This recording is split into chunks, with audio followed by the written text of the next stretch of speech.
예, 안녕하십니까. 오늘 의료기기 산업협회와 에이펙메드 공동 주관하는 디지털 헬스 보험 관련한 웨비나에 참여해 주셔서 너무 감사드립니다. 오늘 속합 두 분과 두 명의 인더스트리 분이 참여를 해서 그동안의 저희의 연구 과제에 대한 발표뿐만 아니라 향후 우리나라의 어떤 디지털 헬스가 어느 방향으로 갈지에 논의할 수 있는 자리를 마련했습니다. 오늘 좋은 시간 되시기를 바랍니다. Next slide, please. 먼저 오늘 공동 주관하는 에이펙 매대에서 소개 말씀 올리도록 하겠습니다. 싱가포르에 본사를 두고 있고요. 230개의 그 회원사를 두고 있습니다. 통상적으로 다국적 글로벌 기업들은 다 참여하고 있고, 하나 주목할 사항은 스타트업 기업들도 130군데 이상이 지금 참여를 하고 있습니다. Next slide, please. 한국의료기산업회는 1999년도에 설립이 됐고요. 명실상부와 우리나라 최고의 가장 많은 그 의료기 산업 기업을 아우르는 단체이고요. 시약처로부터 인가를 받았고 지금 다양한 위원회를 통해서 대정부 활동, 뭐 규제과학, 혁신, 뭐 보험급여 혁신 등 다양한 분야의 업무를 진행하고 있습니다. 저희 9개 위원회가 있고 커뮤니티 멤버십은 750분이 넘고요. 그다음에 통상적으로 연마다 한 150회 이상의 이벤트를 갖고 있습니다. Next slide, please. 에이펙메드의 디지털 헬스 커뮤니티를 말씀드리겠습니다. 디지털 헬스 커뮤니티뿐만 아니라 다양한 커뮤니티가 있는데 오늘은 어떤 발표 주제상 디지털 헬스 커뮤니티에서 주관하고 있고요. 지금 지멘스의 에이펙 사장님을 역임하신 분이 그 보드 스폰서를 맡고 계시고 에이펙메드 직원인 로베르타 사노가 매니저로 이 업무를 담당하고 있습니다. 에이펙메드 밸류, 특히나 디지털스의 커뮤니티 밸류는 여기 적시된 바와 같습니다. 이거 읽어보시면 될 것 같고요. 다음 넘어가도록 하겠습니다. Next slide, please. 에이펙메드는 그 디지털 헬스 리임버스먼트 관련해서 다양한 연구 발표를 했고요. 위원회를 계속 지속적으로 운영하고 있습니다.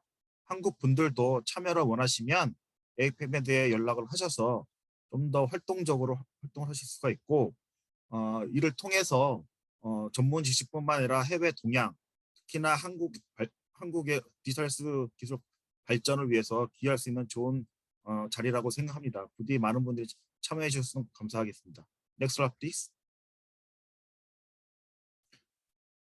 같은 내용이고요.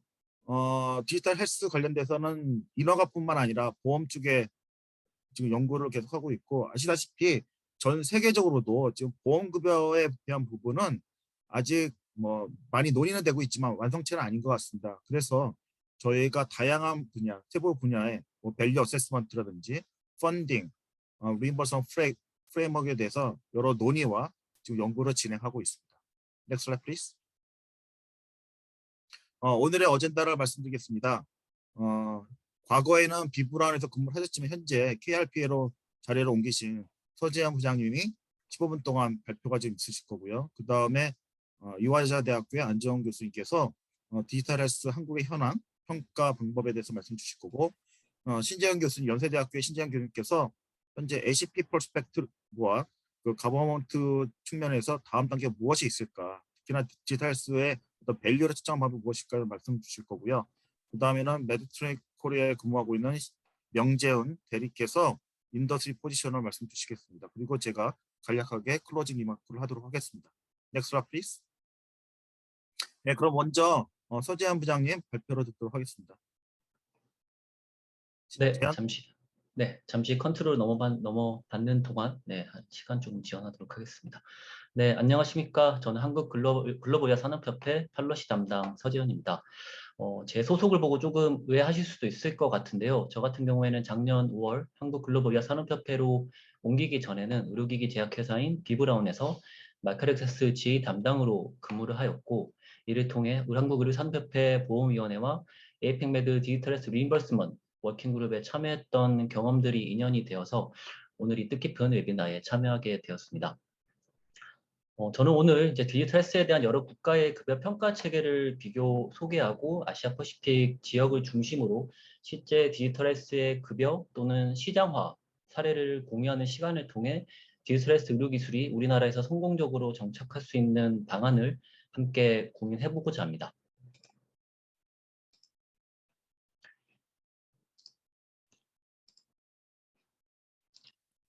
네, 다른 의료 기술, 잠시만요. 네, 죄송합니다.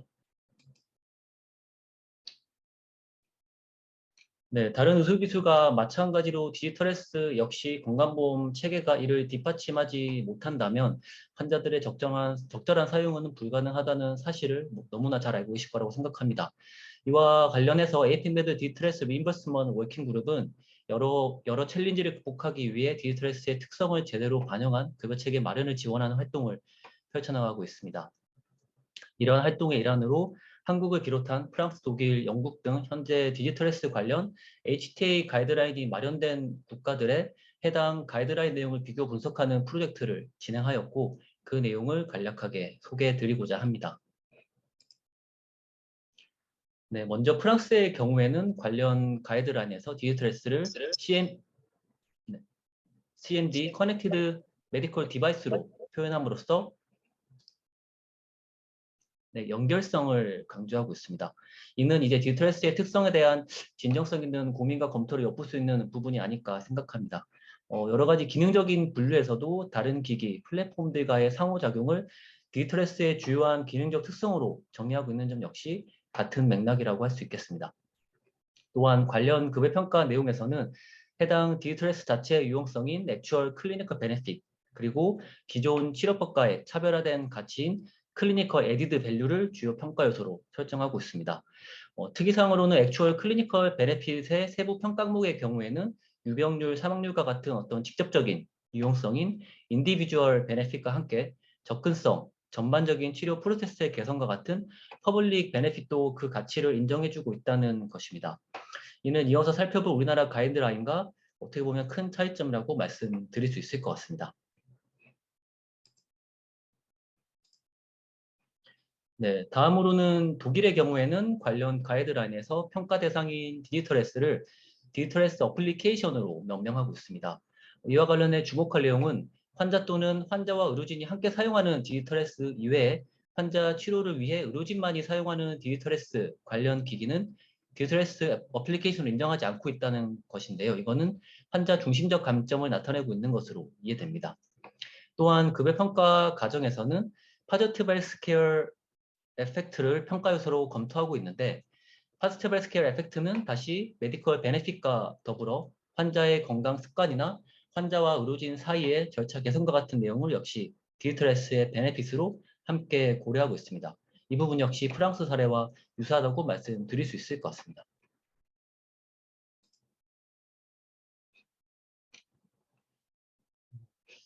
네, 지금 중간 채팅에서 PPT가 잘 보이지 않는다는 코멘트도 주시고 계신데 혹시 뭐 세 분이 궁금하시면 채팅으로 남겨주셔도 좋을 것 같고 이후에 여러 가지 내용은 또 공유를 통해서 세부 PPT 내용은 네, 보실 수 있도록 또 준비하도록 하겠습니다.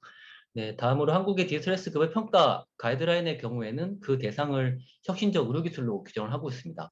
다만 이제 이 혁신적 의료기술 가운데 AI 기반 영상 의료기술과 병리학 의료기술 그리고 3D 프린팅 이용 의료기술에 대해서만 현재 관련 가이드라인이 마련되어 있는 상황입니다. 이렇게 타국가와 달리 개별 기술별로 가이드라인을 마련하는 장단점이 있을 것으로 생각은 되지만 향후 디지털 헬스의 개발 도입이 가속화되고 그 범위가 확대되었을 경우에 현재 방식의 실효성에 대한 검토는 필요할 것으로 생각합니다. 또한 해당 가이드라인에서는 근거 수준 및 신의료 기술 평가 대상 판단 기준 그리고 급여 보상 방식 등에 대한 내용 등이 정의되어 있습니다. 관련하여 세부 내용을 살펴보면 AI 기반 영상 의료 기술에 대한 신의료 기술 평가 대상 판단 시에는 기존과 동일 행위이나 인간에 비해 현저한 정확도 향상 또는 오류 감소의 경우에는 카테고리 C로서 기존 급여로 분류가 되고 영상 검사로부터 기존 인간의 판독 능력으로는 확인이 불가능했던 새로운 어떤 바이오마커를 도출한 경우에야 카테고리 D로서 신의료 기술 평가 대상으로 인정받고 있습니다.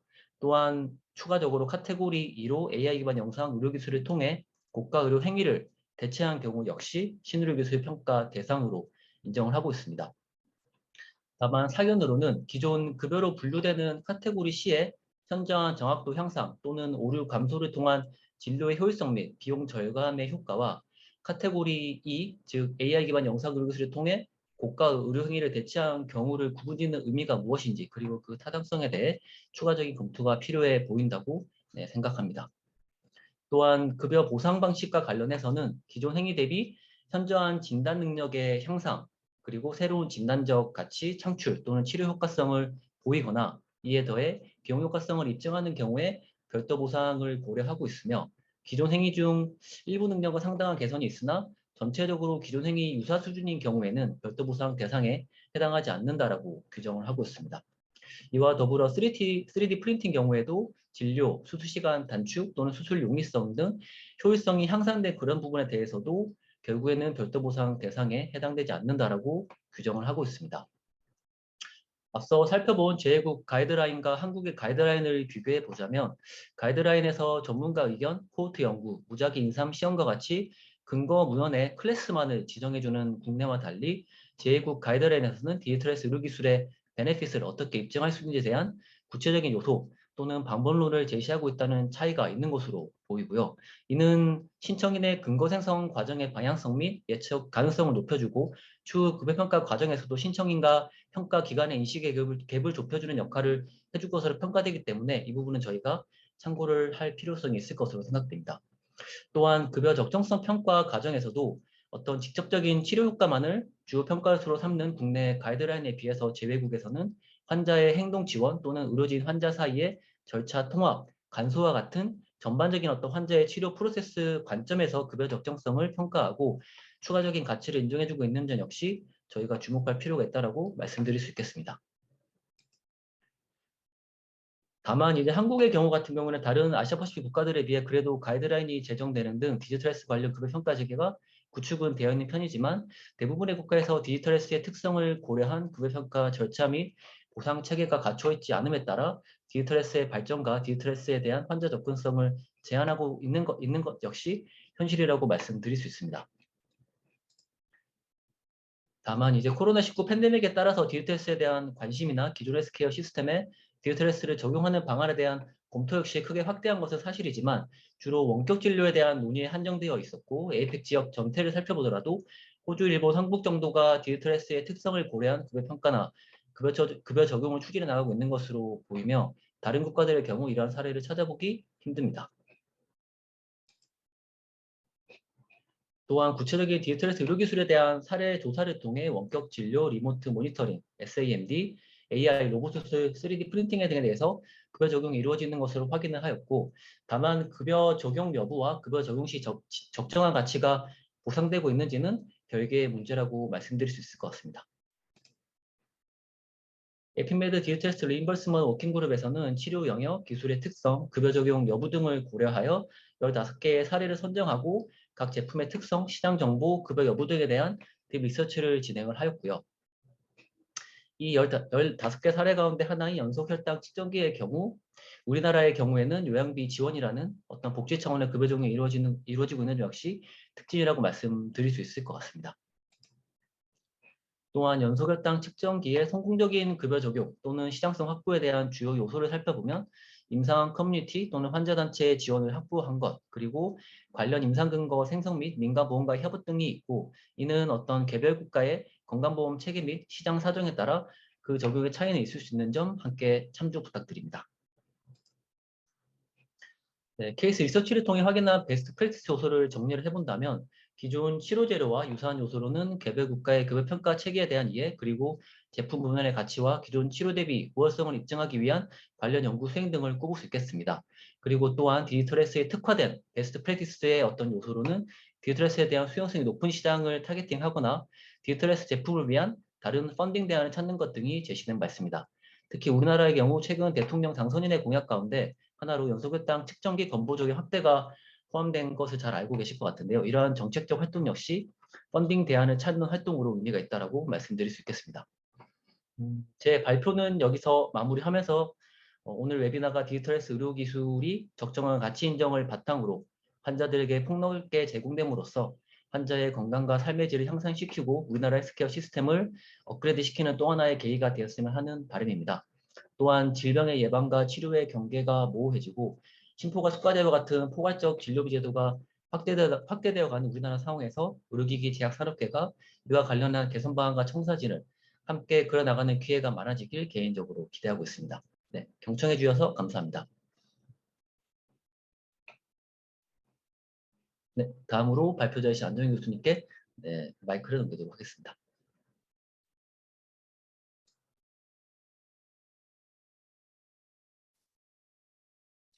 예, 안녕하십니까. 예, 이제 컨트롤을 제가 넘겨받았습니다. 저는 지금까지 이 디지털 헬스와 관련된 여러 가지 이제 프로젝트들에 대한 평가와 관련된 얘기를 좀 드릴 텐데, 거기에 관련해서 도대체 어떤 그 프로젝트들을 했었는지, 주로 아주 최근 건 없고 2017년 전 내용을 위주로 말씀드리도록 하겠습니다. 컨트롤이 자꾸 사라지고 있어서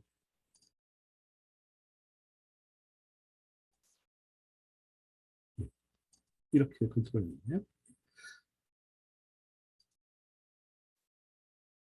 자, 뭐 다들 아시다시피 이 옛날에 원격 의료라는 이름, 그다음에 이제 디지털 헬스라는 이름으로 국가적인 어떤 그 중요한 아젠다로서 많은 그 프로젝트를 해왔고요. 그래서 뭔가 의료에 이제 이걸 도입하고 또 산업을 발전시키는 게 정부의 굉장히 중요한 어떤 그 정책 아젠다였습니다. 뭐 그 와중에 이제 여러 가지 일들이 있긴 했지만, 하지만 이제 굉장히 그나마 컨센서스가 많이 모아졌던 방향이 이 의료에 대한 접근성이 나쁜 곳에 이런 디지털 헬스를 통해서 뭔가 의료에 대한 접근성도 향상시키고 또 환자들에게 또 혜택을 주는 뭐 이런 방향으로 그나마 이제 좀 컨센서스가 모아졌던 것 같고요.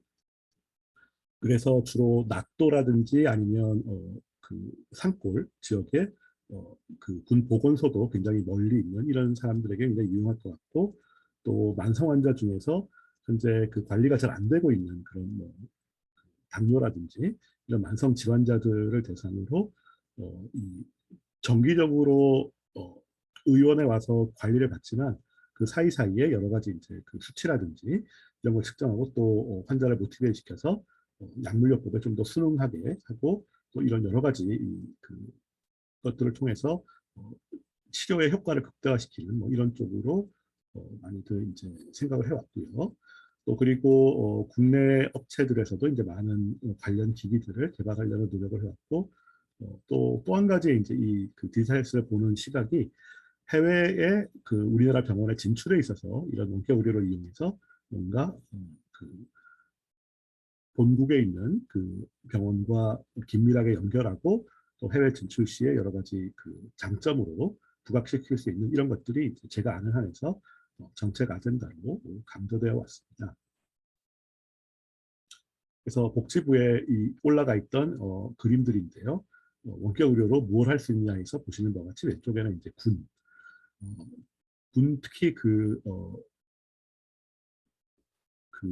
비무장지대 안쪽으로 들어가게 되면 입출입이 자유롭지 못하기 때문에 뭔가 병사에게 그 건강 이상이 있었을 때 이게 과연 밖으로 내보내야 되는 일인지 아닌지를 빨리 판단하고 또 그 이송 허가를 받는 절차도 시간이 많이 걸리기 때문에 어쨌든 빨리 준비하는 뭐 이런 목적으로 이런 원격 의료를 그 상황 속에서 쓰는 것들을 이제 시범 프로젝트를 했었고요.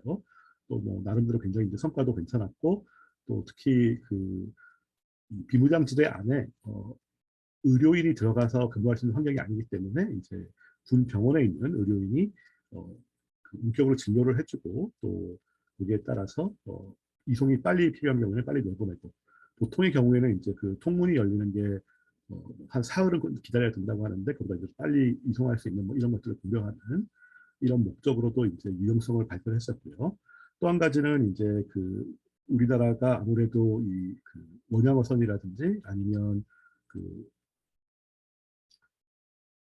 여러 가지 그 머천트 머린이라고 해서 그 외항 선원 이런 쪽에서 건강 관리가 이제 배를 타고 바다 위에 있으면 이제 잘 되게 힘든 그런 상황이죠. 역시 또 뭔가 이상이 있을 때그 항로를 돌려서 가까운 항구로 가서 이 치료를 받게 하려고 그러면 이제 엄청난 연료비가 소모되고, 따라서 이게 응급 상황인지에 대한 판단 이런 부분에 있어서도 이론적으로 이런 원격 의료를 이용하면 빨리 판단할 수 있고 응급 조치를 할 수 있는, 물론 의료인은 없지만 의료인의 지시에 따라서 응급 조치를 할 수 있는 이런 그 모형들이 고려되었었습니다. 그리고 이건 뭐 뉴스에 보도된 그런 사진들인데요. 보시는 것처럼 이제 군에서 이건 GP 상황은 아닌 것 같고요. 이 원격으로 여러 가지 어, 기구를 이용해서 환자의 상태를 관찰하는 그런 모형이고요. 그래서 저 위성통신을 이용해서 원양 선박에서 이런 고해상도 장비로 환자의 상태를 보내면 그거를 이제 그 지정된 병원에서 해양의료센터가 그 병원에 설치가 돼가지고 선원의 건강 상태를 보고 거기에 따라서 이제 진단 및 처방을 해주는 이런 식의 이제 모형입니다. 자, 그리고 앞에서 그 복지부에 올라가 있던 또 다른 어떤 그 원격으로의 대상으로 열거된 것 중에 이렇게 장기 요양시설에 입소해 계신 분에게 보통은 이제 계약된 촉탁의가 일주일에 한 번 정도 방문하는 모형인데 그 사이사이에도 뭔가 이상이 있으실 때 바로 이제 원격으로 연결해서 진료를 받을 수 있다. 그러니까 이 요양병원에는 간호사가 있기 때문에 이제 간호사가 원격으로 지시를 받아서 여러 가지 일들을 할 수 있는 그런 세팅이 되겠고요. 또 이 그 낙도나 아니면 어떤 산골에 그 보건소도 굉장히 멀리 있고 이런 상황 속에서 이 원격으로 마을 회관 같은데 이런 그 부스를 설치해서 진단을 원격으로 받을 수 있는 이런 모형도 이제 시도되었습니다. 그래서 원격 의료 이 진료를 할 수 있는 부스는 뭐 이런 식으로 구성이 되어 있는 모형들이 있고 지금 아무도 훨씬 발전이 됐을 텐데요. 그 미국에서도 이제 이런 텔레헬스 부스에서 좀 더 컴팩트한 모형들이 있고 우리는 이렇게 그 창들이 다 열려 있는 상태지만 이제 미국 부스는 창들이 다 닫혀 있다가 원격으로 이제 의사 선생님이 특정한 기구의 창을 열어주면 거기서 이제 기구를 꺼내서 그러니까 기구 헷갈리지 않고 쓸 수 있는 거죠. 그런 식의 모형 또 프라이버시를 위해서 도어를 닫으면 이제 밀폐돼서 안에서 대화하는 내용이 이제 밖으로 들리지 않는 이런 식의 이제 모형들도 있고요. 자, 이거는 뭐 기자가 시험해보는 그런 상황이고요. 그래서 아무래도 우리나라에서 이제 원격 의료 시범 사업들을 많이 했고 또 올해도 했고 계속 이제 하고 있는데 특히 코로나 상황 속에서도 이제 그 유용성을 찾고 있다고들 말을 하고 있는데요. 결국은 이 의료 접근성을 어떻게 향상시킬 건가. 이제 코로나 상황도 마찬가지의 어떤 어려움이 있는데요.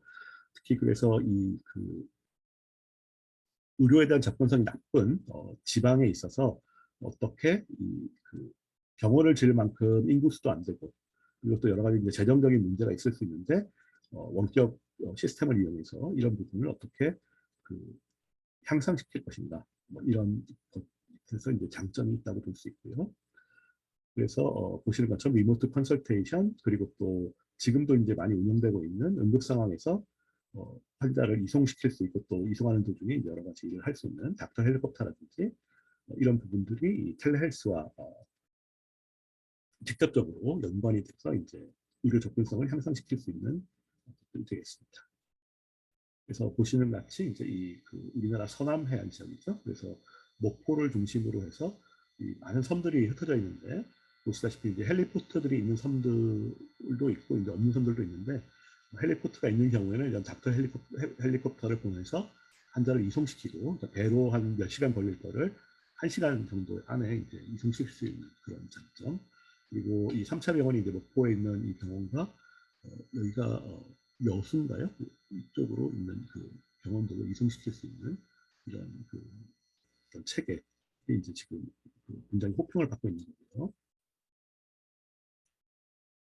자, 그리고 의료 접근성이 나쁜 건 아닌데 관리가 잘 안 되고 있는 이 만성 질환자에게 뭔가 앱이라든지 이런 걸 이용해서 환자의 관리를 좀 더 잘하게 하고 또 그 약물 치료를 잘 받게 하는 뭐 이런 목적으로 여러 가지 이제 스마트 헬스 어플리케이션도 나오고 또 그런 프로젝트들도 많이 이제 하고 있습니다. 기술도 사실 많이 개발됐고요. 그리고 또 전통적으로 이제 의사와 의사 간의 이 커뮤니케이션을 도와주는 이런 모형도 복지부에서 이제 고려했었던 그런 모형이고 시범 사업들에서도 이 마지막 모형은 제가 못 본 것 같은데 어쨌든 이 만성 질환자 관리에 관한 시범 사업은 이제 진행이 된 바 있고요. 그리고 이제 이 그 아까 보신 커뮤니티 베이스드 모형으로 가게 되면 결국 그 여러 가지 이제 이 측정 기기들이 필요하고 이 측정 기기를 환자의 스마트폰과 연결시켜서 그 데이터를 특정하고 그걸 어떤 그 서버로 모아가지고 이 의료인이 그 서버에 접속해서 이제 상황을 모니터하고 볼 수 있는 이런 식의 형태고요. 또 필요한 경우에 이제 피드백을 보내서 환자를 인커리지 시키는 거죠. 뭐 약을 잘 드시라든지 아니면 뭐 오늘은 운동을 하셨나든지 이런 식의 이제 랜덤 메시지를 보낼 수도 있고 뭐그 직접 메시지를 보낼 수 있고 이런 식의 이제 그 모형입니다. 자, 그래서 미래에는 이제 뭔가 이 그 컨트롤 센터가 있어서 여러 가지 시스템들이 연계돼서 이그 환자에게 이제 편의성도 극대화시키면서 의료에 대한 상황도 향상시키는 이런 이제 시스템을 이제 미래 시스템이라고 보고 있습니다. 자, 평가했던 아주 그 옛날에 했던 평가이긴 하지만 이제 그 얘기를 드리면서 문제를 좀 말씀드릴까 하는데요. 이 자료는 그러니까 아주 초기에 2015년, 4년, 5년 정도의 이 원격 의료를 통해서 보건소밖에 없는 어떤 그 지역에서 만성 질환자를 관리했던 건데요. 그래서 이 당시에 그 보시는 바와 같이 그 헤모글로빈 A1C, 죄송합니다. 이 모형은 도시 지역에서 당뇨 환자를 대상으로 했던 모형이고요. 그래서 헤모글로빈 A1C 레벨이 그 중재분, 그러니까 원격 의료에 도움을 받은 분과 받지 않은 분 사이에 이제 전과 후의 차이, 또 그 두 분간의 차이 이런 걸 본 건데요. 보시다시피 이제 그 어떤 치료를 통해서 분명히 이제 원격 의료가 없어도 좋아지는 부분이 있는데 원격 의료의 도움을 받은 분의 그 효과가 좀 더 컸다. 이런 결과를 보여줬고 이 결과를 이제 그 랜더마이즈드 트라이얼이기 때문에 이제 양분 간의 비교성이 이제 확보된 상황에서 결과를 보여줬던 거고요. 그래서 어쨌든 그 원격 의료 없이도 분명히 어떤 치료 효과는 있는데 이왕이면 원격 의료를 중간중간에 넣는 게 효과가 더 좋다. 이런 결과를 본 적이 있었고요. 그리고 역시 이 뭔가 중간에 이제 피드백을 주게 됨으로써 원격 의료를 통해서 환자가 좀 더 모티베이트돼서 이그 약물요법을 잘 따르게 되고, 그러니까 뭐 하다못해 정해진 알람 시간에 메시지가 와서 지금 약을 드셨냐고 물어보면 까먹었을 경우에 이제 그거를 챙길 수 있는 이런 장점이 있는 거죠. 그런 것, 또 전통적인 어떤 m헬스, 전화기를 이용한 그런 원격 의료, 우리나라는 없었지만 어쨌든 WHO가 많이 해왔던 그런 프로젝트들에서도 만성질환자 관리에 효과가 있었다는 게 이미 알려져 있고요. 그리고 또 그 혈당이라든지 혈압에 대해서 뭔가 잘 하고 있다는 그런 메시지를 받는 게 환자들에게 굉장히 중요한 어떤 동기부여, 치료에 이제 치료를 계속하게 되는 그런 장점이 있다고도 이제 알려져 있습니다.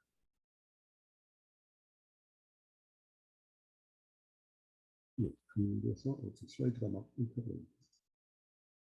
예, 그리고 이거는 이제 혈당치 변화, 이게 아까 말씀드렸던 이제 그 강원도 지역이었던 것 같은데 이제 보건소밖에 의료시설이 없는 곳에서 보건소에 오는 중간중간에 원격으로 어떤 혈압을 재고 그걸 모니터링하면서 이제 이 관리를 했을 때 차이를 보여주고 있는 거고요. 여기서 보시게 되면 이제 그 시스톨릭 블러드 프레셔가 훨씬 더 이제 잘 떨어졌고 유의하게 떨어진 걸 보실 수 있고, 다이어스톨릭 블러드 프레셔의 경우에는 이제 그 유의하지 못한 떨어지긴 떨어졌는데 유의하지 못한 차이를 이제 보였었습니다. 그리고 이제 3개월째 측정한 맛에서 유의한 차이가 있었고요. 그리고 여기서 뭐 여러 가지 걸 봤는데 이 원격으로 그 인터벤션 한다고 하더라도 거기에 이제 잘 순응한, 그러니까 보통 뭔가 이 메시지를 보내면 거기에 따라서 환자가 활동을 하고 거기에 따라서 이제 순응한 뭐 이런 경우에 좀 더 혈압 방어 효과가 더 좋았던 걸 보실 수 있고요. 그리고 원격 의료를 하더라도 환자에게 이제 모티베이션이 잘 안 돼서 잘 그 따라가지 못하게 되는 경우에는 이제 아무래도 떨어지는, 이 75%의 기준이 환자가 이제 혈압을 측정해서 보내는 업로드하는 그거거든요. 이제 그거를 정해진 시간에 75% 이상 한 사람과 안 한 사람, 아래쪽은 이제 약간 원격 의료를 받긴 받았는데 그거를 이제 제대로 수행하지 못한 뭐 그런 쪽이 있겠죠. 그래서 이제 좀 더 효과가 더 떨어지는 걸 보실 수 있고요.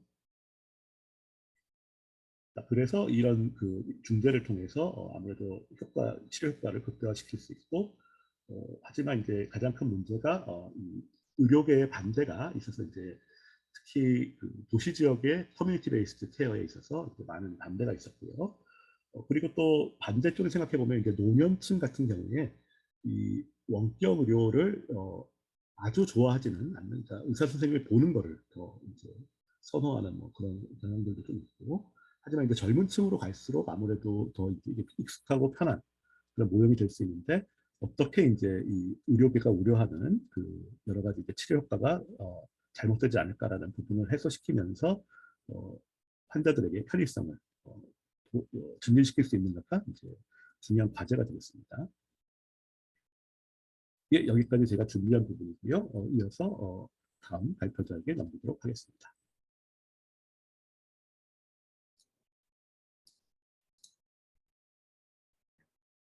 네, 안녕하세요. 저는 연세대학교 예방의학교실의 신재영입니다. 먼저 이렇게 좋은 기회 주셔서 감사하고요.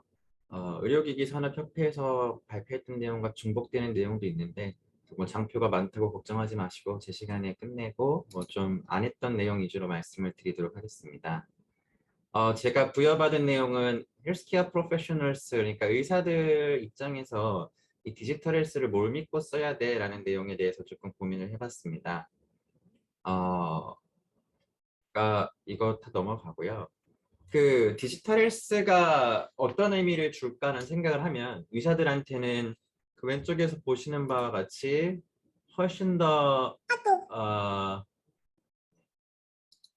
네, 왼쪽에서 보시는 바와 훨씬 더 이렇게 여러 가지 정보를 내가 융합을 하면 밸류를 제너레이션 할 건데, 의사가 생각하는 밸류는 당연히 돈도 돈이지만 내가 얼마만큼 더 좋은 의료를 제공을 하지에 대한 개념으로 생각을 하고 있습니다. 그리고 저희가 그동안 이 디지털 헬스, 특히 의사들은 이제 헬스나 헬스케어 쪽에서만 바라봤는데, 그게 아니라 이 사람들이 집에서는 어떻게 활동을 하고 그 다음에 지역사회에서는 어떻게 활동하는지를 보는지에 따라서 굉장히 그 의미가 저희에겐 좀 남다를 수 있다는 생각이 들고 있습니다. 네, 그래서 보시면 이거는 뭐 제가 많이 설명드리는 거지만 보통 2000년대 초반에는 저희가 웨어러블 디바이스에 꽂혀가지고 막 핏빗, 가민 이런 거를 주로 썼다면 2010년대 중후반에서는 이제 그 CDSS 같은 머신러닝 AI 기반의 프로덕트, 그리고 지금은 이제 디지털 치료제 이런 프로덕트들이 준비가 되고 있는데요. 근데 가장 핵심은 뭐냐면 도대체 이 프로덕트들이 환자한테 어떤 밸류를 제공할 것이냐, 즉 의료진은 어떻게 코어 어떤 파이프라인이나 아이템을 형성을 해서 환자한테 줄 것이냐에 대한 개념인데, 이게 옛날에는 단순히 시계가 어떤 타임에 대한 알람을 줬다면 이제는 이 타임에 대한 알람 외에도 이 타임에 맞춰서 네가 해야 되는 일이 뭔지에 대해서 얘기해 주자. 즉 이 근육이 아프다고 치면 단순히 근육이 아프다고만 얘기하지 말고 이 근육을 아프니까 어떻게 풀어주고 어떤 재활치료를 하자라는 걸 보여줘야 된다라는 게 내용입니다. 그래서 보시는 바와 같이 DTX가 이게 벌써 재작년에 조사된 내용인데요. 그때만 해도 벌써 한 37개 정도의 파이프라인이 이제 되고 있었고, 관련해서 디지털 치료기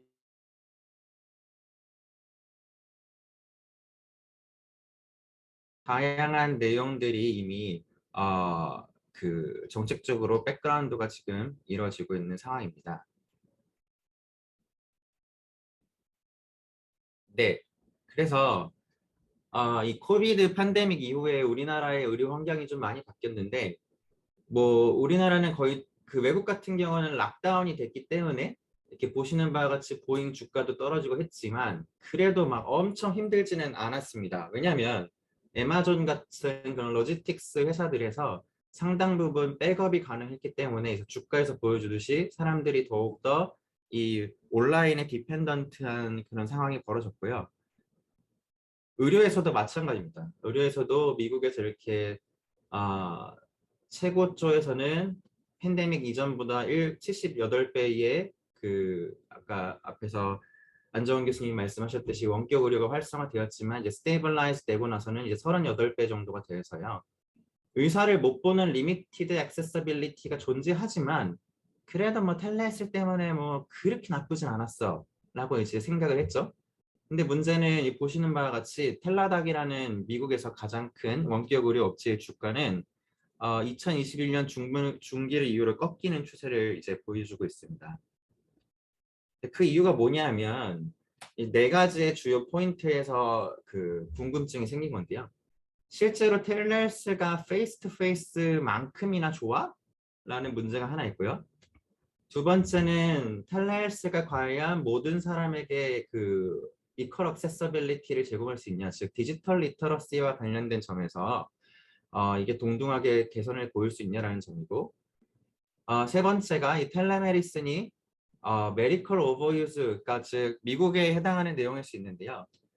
미국에서는 뭐 2주에 한 번, 뭐 3주에 한 번 의사 보던게, 그래서 뭐 4, 5일 간격으로 진료를 볼 수 있다면 혹시나 그게 더 문제가 될 수 있는 소지가 아니냐라는 그런 내용들을 말씀을 드리고요. 마지막으로 뭐 우리나라에서도 가끔 그런 일이 발생은 하지만 다른 사람 이름으로 진료를 보는 경우가 있습니다. 근데 미국은 보험료가 비싸니까 더 그렇겠죠. 그래서 관련해서 그런 문제들이 발생할 수 있다라는 우려 사항이 전달이 됐고요.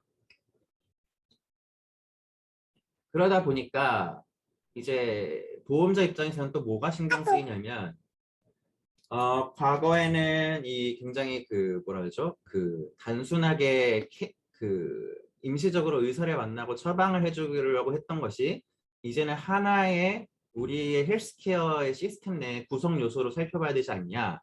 그러려면은 비대면 치료만큼 잘한다 내지는 비대면 치료만큼 뭐 예방 서비스나 관리 서비스나 재활 서비스나 그 외에 트리트먼트까지도 같이 해줘야 되는 거 아니냐라는 인식이 등장을 하게 됩니다.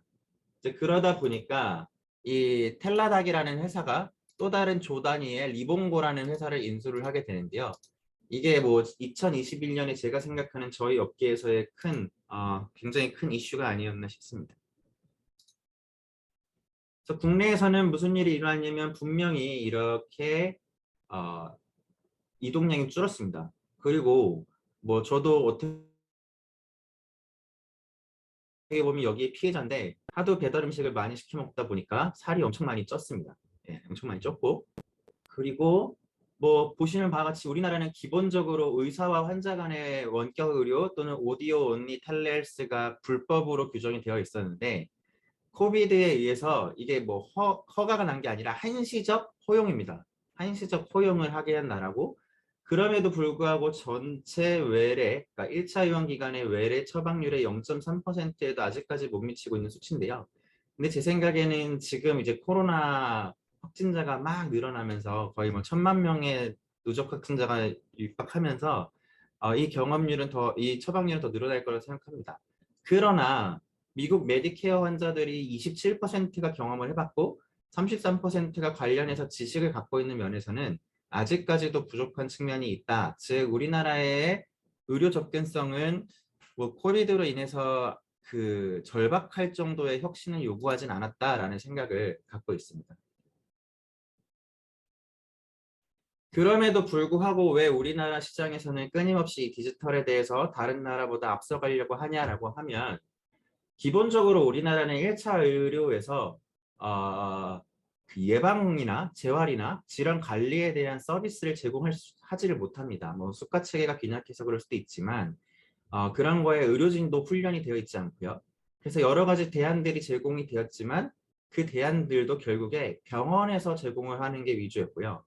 그러다 보니까 특히 코비드 같은 상황에서는 환자들이 병원에 머물기 싫어하는 상황이 있습니다. 그래서 이런 것들을 해소해주기 위해서 빠른 디지털 전환이 요구되고 있고, 또 비용 효과적인 측면에서도 당연히 저희가 지향해야 될 지점으로 생각되고 있습니다. 이게 그냥 제가 이제 다른 발표에서 쓰는 결론인데요. 좀 뭐 제 발표가 가운데 있어서 지겨울까봐 이제 결론부터 말씀을 드리고 시작을 하는데, 환자 외래 방문이 지금은 요렇게 정적으로 이루어졌다면 그 정적인 과정 사이에서 실제로 환자가 어떻게 삶을 살고 있는지를 관찰을 하고, 그거를 의사 선생님이 실제로 환자분 왜 이렇게 금요일 날 저녁에는 과식하세요? 토요일 날은 전혀 움직임이 없으시네. 뭐 소파에 누워 있으시나 봐요. 막 이렇게 말 한마디 해주는 게 이 사람이 토요일 날 1시간 더 걷고 토요일 날 한 번 더 혈당 체크를 하고 금요일 날 과식을 안 하게 만들 수 있는 거고요. 이게 연장이 돼서 그러니까 그래서 질환 관리 상태가 좋아져서 매달 당뇨로 오던 게 2달에 한 번씩 오게 되는 거죠. 근데 그렇게 하면 의사 선생님들이 싫어해요. 왜냐하면 우리나라는 행위별수과제잖아요. 환자가 많이 오면 올수록 좋은데. 그래서 질과 관련돼서 보상을 충분히 해줘야죠. 네가 환자를 2배 안 오게 해줬다면 우리가 그 2배 안 온 만큼 보상을 줄게. 또는 2배 안 온 것보다 더 줄게. 그게 롱텀하게는 이 환자의 의료비를 더 아낄 수 있으니까. 또는 야 근데 네가 환자를 보진 않았으니까 우리가 80%만 줄게 라든지 어떤 식으로든 공급자를 설득할 수 있는 그런 그 기전이 마련이 돼야 된다고 저는 생각합니다. 이제 의사 선생님들이 그래서 이 디지털 관련돼서 바라보는 관점을 좀 보면요. 웰리스는 못 믿겠다라는 게 기본적인 그 전제입니다. 그래서 웰리스는 못 믿겠으니까 뭐 새로운 근거 기반의 프로그램을 만들어 와라고 해서 뭐 예방을 하든 치료를 하든 매니지를 하든 중요한 거는 특정 질환에 대해서 이런 특정 CBT, Cognitive Behavior Therapy라고 하는 관련된 내용을 바탕으로 해서 이런 의사가 진단한 환자들을 치료하는 즉 3가지 요건인데 질환명, 과학적인 기전, 그걸 통해서 임상적으로 어떻게 개선됐는지를 입증을 해라 라는 그런 이제 컨센서스가 이러시고요. 이게 이제 그 제약회사에서 보통 우리 그 세미나 같은 데 가면은 브로셔 많이 주는 그런 그림들인데요. 2시 40분에 항상 이 친구가 집으로 돌아가면서 마약을 했었는데 그 대신에 핸드폰을 꺼내서 나랑 같이 이 마약에 대한 중독 갈등을 뭐 핸드폰 인지행동 치료로 이겨내보자 이런 컨셉이라고 생각하시면 될 것 같습니다. 그래서 이렇게 과학적으로 이걸 썼더니 지속적으로 마약 클리닉에 치료를 받으러 올 확률이 그렇지 않은 분에 비해서 현저하게 좋아진다라는 걸 이제 입증을 해야 되는 상황인 거고요. 그래서 이제 의사 선생님들이 이런 걸 보면 그래? 그럼 환자한테도 도움이 되겠네? 근데 이게 소프트웨어여서 마음에 좀 걸려. 뭐가 걸리냐면 안전한지 효과적인지 그리고 이거 환자가 쓰기 쉬운 걸 아니라 내가 쓰기 쉬운지 제가 환자를 이걸로 관리를 해야 되니까 즉 EMR 연동 같은 게 굉장히 중요하게 이슈가 되고 그래서 EMR 기업들은 또 이걸 알아요. 그래서 이걸 되게 자기네들이 그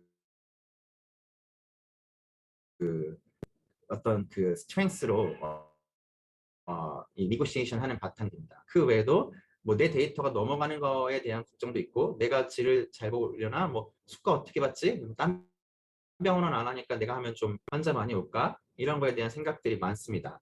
그럼에도 불구하고 돈 내가 조금 받으면 어떡하지? 그리고 내가 이거 내 진료 혹시 얘네가 체크해서 수가 삭감하려는 거 아니야? 뭐 이런 식의 온갖 걱정이 발생할 수도 있죠.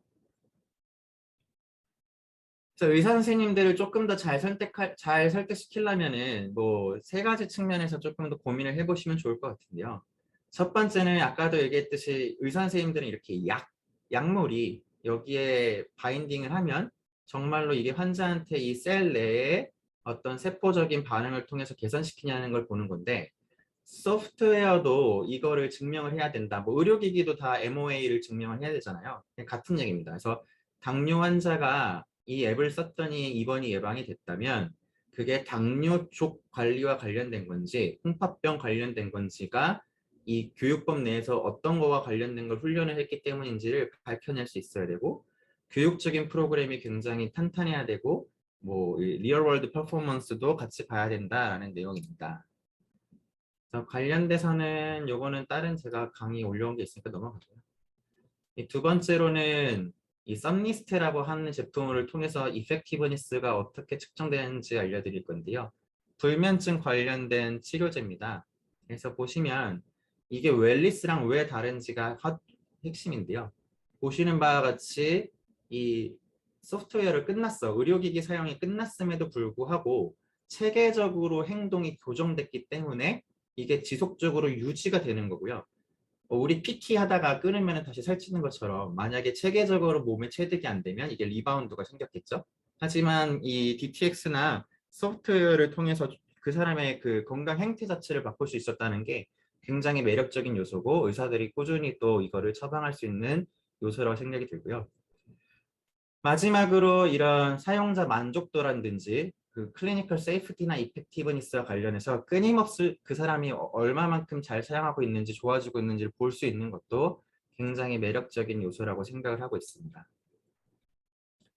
네, 그리고 이제 앞에 서재현 선생님이 말씀하셨지만 이런 것에 대해서 체계적으로 의사가 쓰거나 보건소가 쓰거나 하려면 기존 치료에 대비해서 효과가 좋다라는 걸 입증하기보다는 기존 치료 대비 같이 썼을 때 어떻게 시너지틱한 이펙트가 있는지 그리고 삶의 질이 어떻게 개선되는지를 보여주는 건데 독일의 사례에서는 단순히 질환의 상태가 좋아졌다, 뭐 생명이 증가됐다가 아니라 그 사람의 주관적인 삶의 질이 얼마나 좋아졌는지 그걸 통해서 질병에 대한 이해도가 얼마나 좋아졌고 환자와 의사 관계의 소통이 얼마나 개선되었는지 굉장히 정성적인 요소를 평가해서 수가를 준다라는 점을 말씀을 드리고 싶습니다. 그래서 이렇게 독일은 수가를 받고 있다는 얘기를 좀 말씀을 드리고 싶었고요. 그럼 의사는 어떤 역할을 해야 되냐라는 부분을 좀 말씀드리고 싶은데요.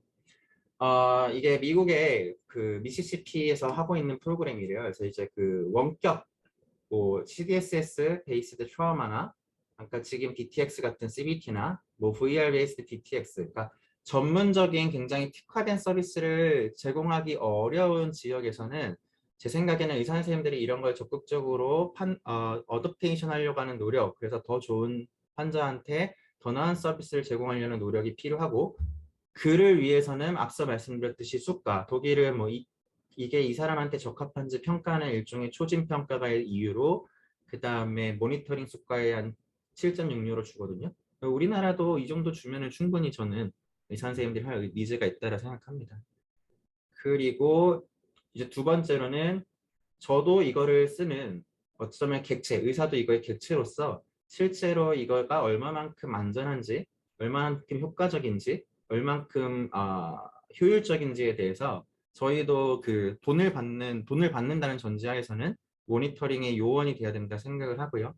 그리고 의사한테 이거를 통해서 더 혹시 발생할 수 있는 워크로드에 대한 리스크나 또는 그 세이프티나 그 관련된 법적 이슈는 없는지를 살펴봐야 될 것 같습니다. 제 강의는 여기까지고요. 뭐 드리고 싶은 말씀은 많은데 시간 제한 때문에 아래와 같은 이메일로 주시면 제가 답변 드리도록 하겠습니다. 감사합니다.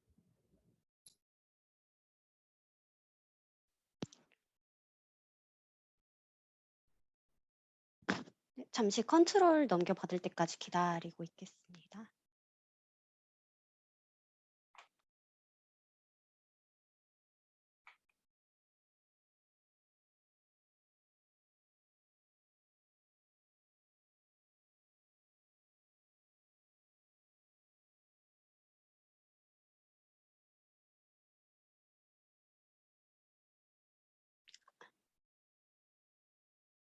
네, 안녕하세요. 마지막 발표를 맡은 매드트로닉 코리아 명재은이라고 합니다. 제가 오늘 말씀드릴 내용은 에이펙 매드에서 발간한 디지털 헬스의 가치평가 및 리임버스먼트에 대한 제안을 담은 보고서에 대한 소개랑 국내 이슈에 대해서 간단하게 말씀드리고자 합니다.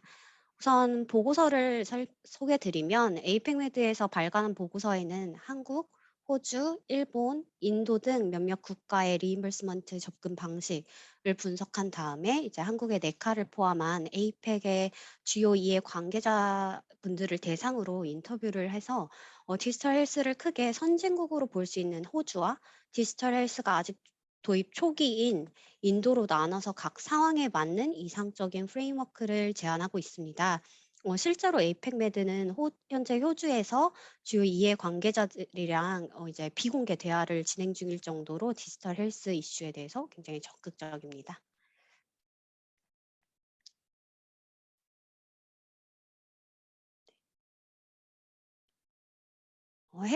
이 슬라이드는 해당 보고서 마지막 부분에 디지털 헬스의 가치평가 및 리임버스먼트 프레임워크를 실현하기 위해서 정책 담당자가 고려해야 할 내용을 제시하고 있는 부분입니다. 이 내용이 현 상황 분석을 통해서 디지털 헬스를 국가 계획에 어떻게 통합시키고 그다음에 이해 관계자들을 모아서 태스크포스 팀을 만들고 더 나아가 구체적인 로드맵 마련을 통해서 구체적으로 실행하는 것까지가 필요하다는 내용을 담고 있는데요. 이 내용이 약간은 추상적일 수가 있어서 한국의 상황에 대해서 말씀을 드리고 이 부분에 적용을 해서 다시 설명을 드리겠습니다.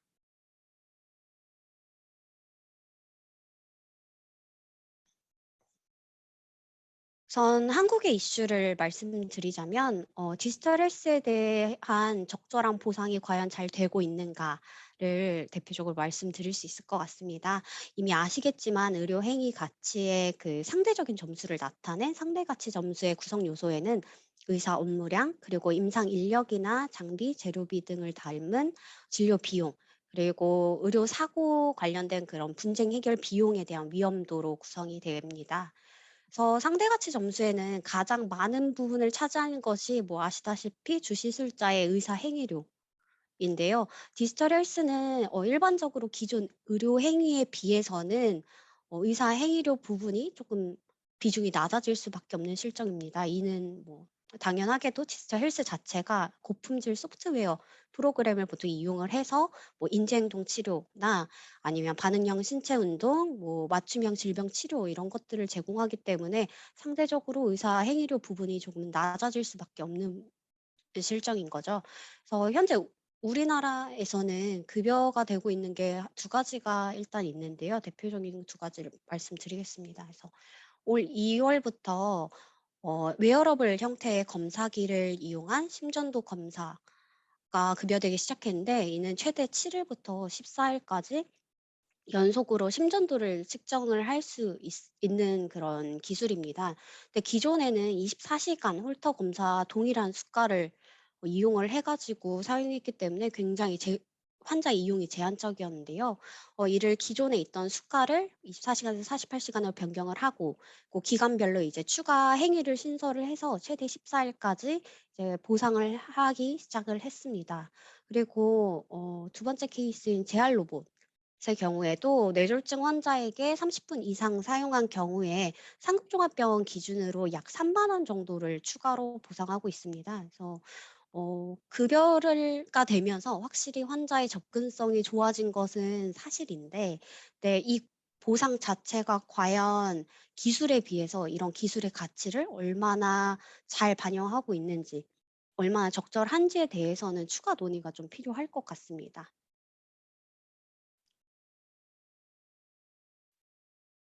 그래서 아까 그 보여드렸던 그 슬라이드에서 일부를 가져온 건데요.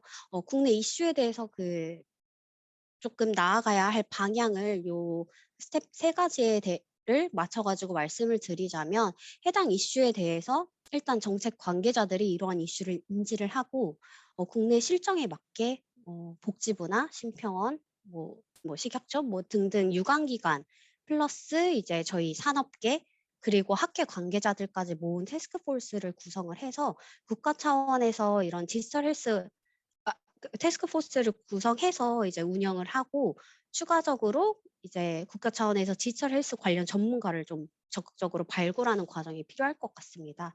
뭐 마지막으로는 디지털 헬스의 가치를 인정받을 수 있는 좀 구체적인 로드맵을 마련하는 건데요. 뭐 에이펙 매드에서 이제 제안하고 있는 그런 그 디지털 헬스의 밸류는 뭐 세이프티 앤 클리니컬 이펙티브니스, 그러니까 뭐 안전성이나 임상적 유효성, 아니면 경제적인 임팩트나 아니면은 뭐 환자나 사회적 관점 이런 것들을 좀 고려를 해서 가치를 평가해야 된다고 제시를 하고 있는데 이 내용을 좀 큰 틀로 삼아 가지고 이해관계자들이 모두 만족할 수 있는 좀 세분화된 그런 로드맵, 뭐 가치평가표처럼 그런 뭔가 세분화된 내용들이 좀 마련될 수 있기를 조금은 기대를 해보며 제 발표는 여기서 마치겠습니다. 예, 감사합니다. 네 분께서 심도 있는 발표를 해주셨고요. 지금 한 5분 정도 남은 것 같은데 너무 시간을 잘 맞춰주셔서 되게 감사하게 생각합니다. 시간이 좀 남아서 딱 한 분께 좀 질문을 좀 드리고자 합니다. 채팅 박스에 좀 질문은 없어서 제가 임의대로 신재영 교수님께 질문 하나 좀 드리고 싶습니다.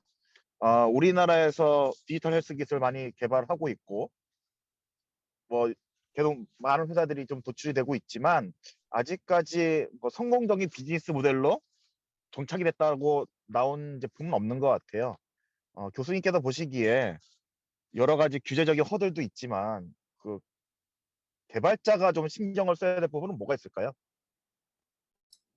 네, 뭐 말씀 감사합니다. 그 개발자가 신경 써야 되는 게 이게 그 BM을 생각하고 프로덕트를 만드시는 게 좋은 것 같습니다. 이게 무슨 얘기냐면 지금은 대부분 이 디지털 헬스 하는 기업들 자체가 여기 참여하신 기업들보다 훨씬 덩치가 작습니다. 그래서 좀 잘 나가는 기업들이 시리즈 B 정도 나가는 이제 100억에서 한 150억 투자받은 기업들인데, 그러다 보니까 이 파이프라인의 전생의 주기를 생각하고 만드는 게 아니라 우선은 당장은 식약처 인허가부터 받아야지. 당장은 그럼 그렇게 되면 이제 다음번에 신의료 기술 평가할 때 또 다시 뭔가를 해야 되는데, 근데 이게 소프트웨어가 계속 업데이트가 된다고는 하지만 처음에 아키텍처 설계나 처음에 누구를 타겟으로 할지가 정확하게 정해지지 않은 상태에서 우선은 만들고 보자고 하면은 그 다음에 앞단에 다시 뺏기고, 그러다 보면은 이제 그 우리가 지향하고자 하던 이 목표나 밸류 같은 게 흔들립니다. 그래서 저는 항상 얘기하고 싶은 거는 불면증 환자면 20대에서 40대 여성을 타겟을 할 건지 40대에서 60대의 남성을 타겟팅을 할 건지 니네가 타겟하고자 하는 방향에 따라서 소프트웨어가 완전히 달라지는 거고, 그거를 확인하기 위해서 이제 그 사람들을 얼마만큼 이 앱에 어태치먼트 시키고 로열티를 부여할 건지에 대해서도 인게이지먼트와 관련된 그런 요소들이 또 달라집니다. 그래서 항상 말씀드리는 게 누가 쓸 건지를 정확하게 확인을 하시고 쓰세요. 그냥 이렇게 만들면 된다고 하니까 하면 안 됩니다라는 거를 좀 말씀을 드리고 싶고, 두 번째는 뭐 당연히 글로벌 시장을 염두에 두셔야 밸류의 평가받기도 유리하시고, 그걸 위해서는 처음부터 IEC 62304나 IEC 60601-1과 같은 표준 규격에 맞추셔가지고 제품을 개발하시기를 추천드립니다.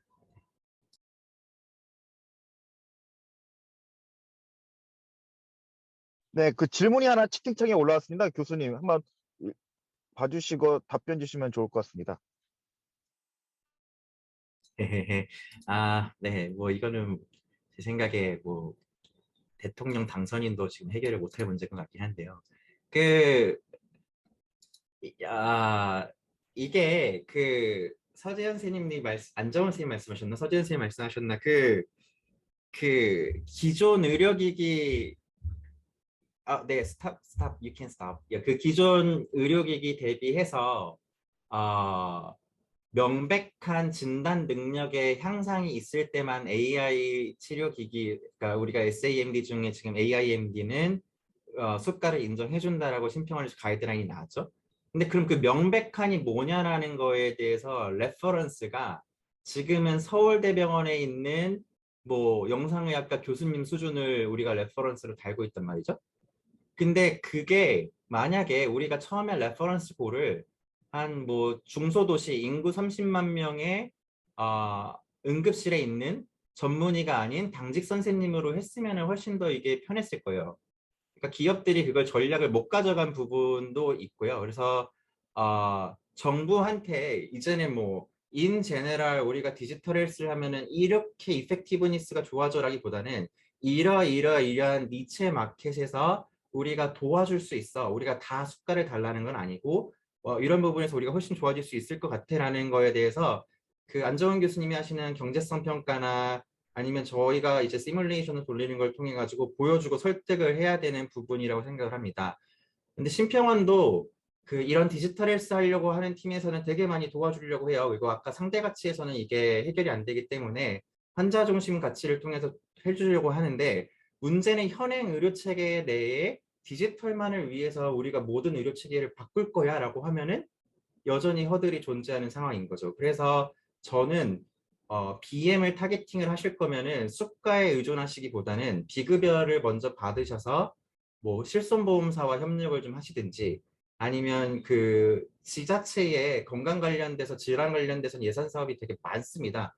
뭐 특히 지방 같은 데는 노인 타겟형도 있고 하니까 그런 부분에 대해서 좀 접근해 보시면 훨씬 더 조금 수가가 될 때까지 좀 견딜 수 있는 힘을 기업들이 가질 수 있다 저는 생각합니다. 네.